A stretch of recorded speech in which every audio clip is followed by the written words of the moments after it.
I think the biggest priority in my mind when you're shifting organizational culture is understanding where you are and being really relentless and being really honest and, you know, no holds barred about your real position, and being really clear about where the flag gets planted as to where you want to go. And having that, you know, audaciousness to put that in a place that you feel committed to and that you're going to follow through to. The process of getting there is going to be fairly iterative, and that's what, as Atif and I worked through the Aviva transformation, we had a plan and we had a goal, but we weren't always, you know, it wasn't every detail sorted out. Normally about halfway through you'd tear up whatever you were doing and say, right, this is where we actually are. Yeah. This group executive team is actually here. So that thing we were going to do next is totally wrong. We're going to have to address this thing now, and then we can move on. You know? Yeah, and some of the points we got to faster than we thought, and some of the points the organization has taken longer.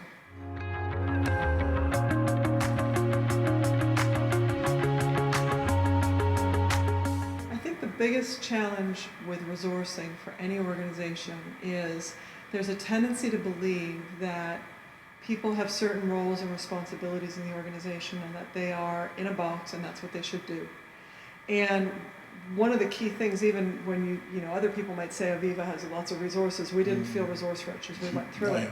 And the key part of this was that the whole organization took responsibility and ownership for the change and the transformation. So it wasn't run by trainers in human resources or by communications people. It was leaders leading, and so it was through their jobs that they were able to move the organization forward. There wasn't a separate activity, it was part of their job. And so I think that helped us when versus having, you know, hordes of consultants running around. And also, I think the other thing is, organisations, I think, don't think, or maybe they do think about it and then they shy away from the answer, but if you measured the collective potential energy of the people you have in your organisation, not the numbers of heads, right? That's what everybody does, is FTE. Forget FTE. The collective energy, the untapped energy that exists across all those people, if you can unleash that, which I think what Christine was talking about in terms of reality to an ambitious, audacious flag, that's what it does. When a business gets audacious about that future and it really owns up to what's going on now, people are like, hallelujah, you know, at last, somebody's just said, the truth, like we don't politic and hide anymore, and now we know we're going there, and that looks scary but exciting, great, and then suddenly you get another 30% or 40. I mean, I don't know. We got 10%. Well, we got 10% productivity improvement just by reducing fear. Yeah. So I mean, that's what's kind of just free. It's free money. It's free, productivity.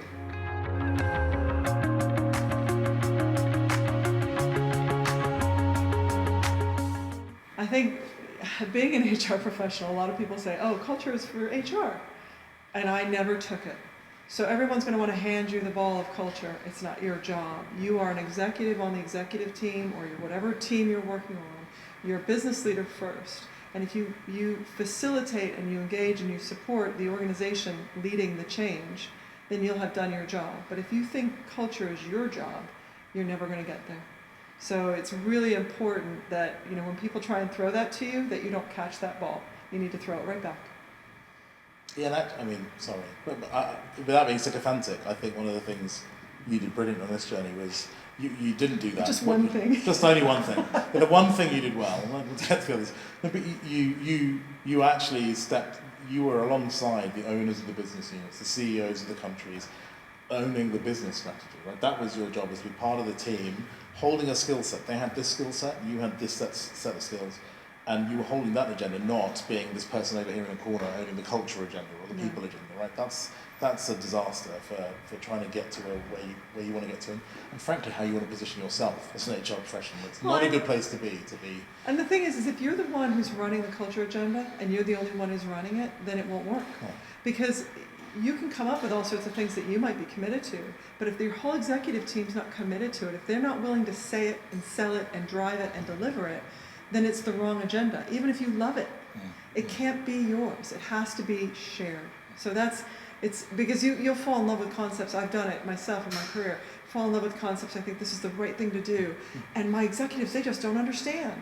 The reality is they need to be bought into. They need to own it. They need to have created it for it to be authentic.